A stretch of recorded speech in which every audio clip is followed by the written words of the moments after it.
happened to me nearly 10 years ago.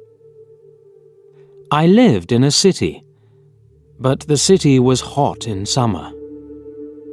I wanted to see the country. I wanted to walk in the woods and see green trees. I had a little red car, and I had a map too.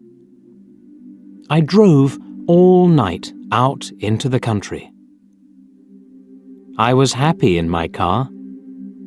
We had a very good summer that year. The country was very pretty in the early morning. The sun was hot, and the sky was blue. I heard the birds in the trees. And then, my car stopped suddenly. What's wrong? I thought. Oh dear, I haven't got any petrol. Now I'll have to walk. I'll have to find a town and buy some petrol. But where am I?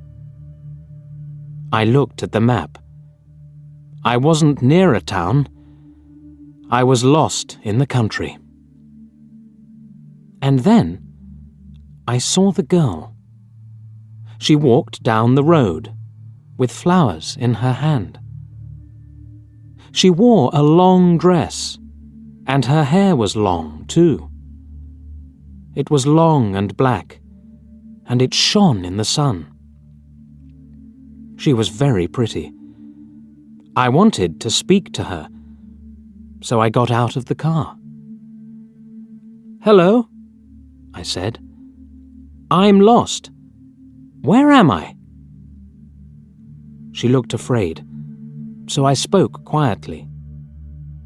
"I haven't got any petrol," I said. "Where can I find some?"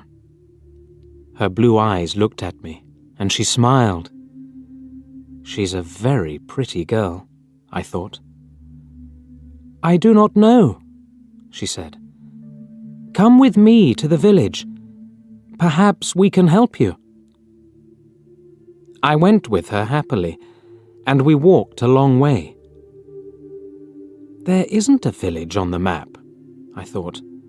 Perhaps it's a very small village. There was a village, and it was old and pretty. The houses were black and white and very small. There were a lot of animals. The girl stopped at a house and smiled at me. "Come in, please," she said. I went in. The house was very clean, but it was strange too. There was a fire and some food above it.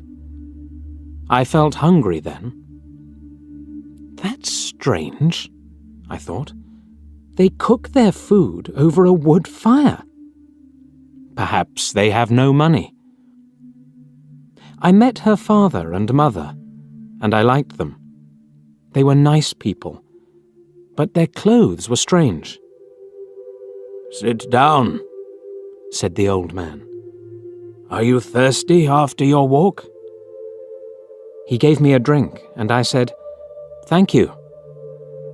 But the drink was strange too. It was dark brown and very strong. I didn't understand, but I was happy there.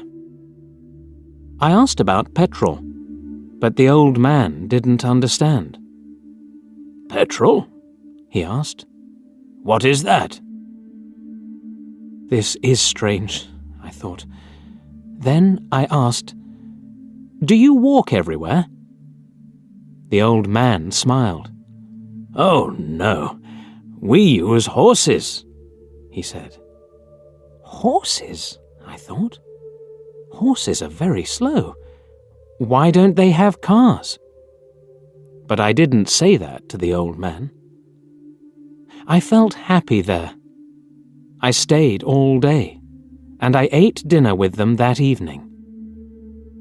Then the girl and I went out into the garden. The girl's name was Mary. "This is nice," she said. "We like having visitors. We do not see many people here." We spoke happily. She was very beautiful. But after a time, she began to talk quietly, and her face was sad. "Why are you sad?" I asked her. "I cannot tell you," she said. "You are only a visitor here. We have to say goodbye tonight. You have to go now." I didn't understand. I loved her, I knew that, and I wanted to help her. Why did I have to go?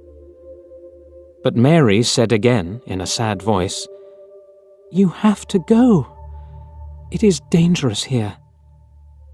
So I said, "I'll go to the next town and find some petrol.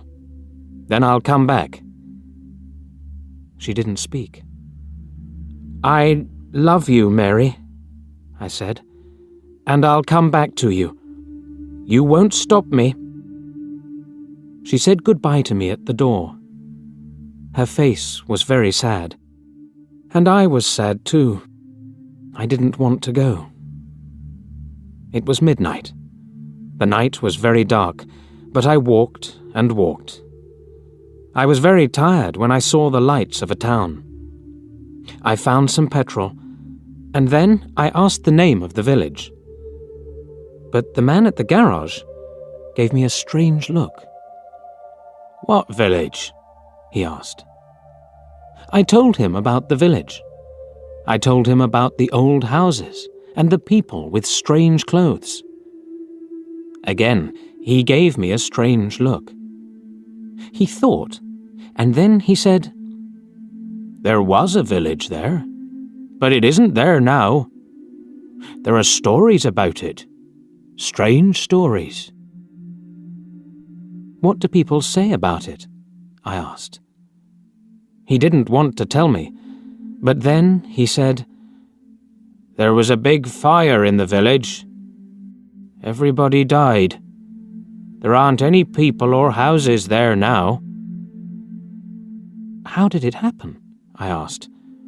"And why?" "Oliver Cromwell killed them," he said. "He was angry with the villagers because they helped the king in the war." I couldn't speak. This isn't right, I thought. That war happened 350 years ago. Then I remembered the strange clothes, the long hair, the food over the fire, and the old houses. And I remembered, too, about the horses. "But I don't understand," I cried. "I saw the people and the village. I spoke to some people there." The man looked quickly at me, and then he spoke. "There's an interesting story about the village. For one day, every 10 years, it lives again. But only for one day. Then it goes away again for another 10 years. On that one day, you can find the village, but you have to leave before morning, or you will never leave." Can this be right? I thought. Perhaps it was. Mary said, "You have to go." She loved me, but she said, "We have to say goodbye." She was afraid for me. Now I understand, I thought. I went back to the village, but it wasn't there. I looked again and again, but I couldn't find it. I saw only flowers and trees. I heard only the sound of the birds and the wind. I was very sad. I sat down on the ground and cried. I will never forget that day. I remember Mary, and I will always love her. Now, I only have to wait 2 months. The village will come back again. On the right day, I will go back. I will find her again, my love with the long black hair. And this time, I will not leave before morning. I will stay with her.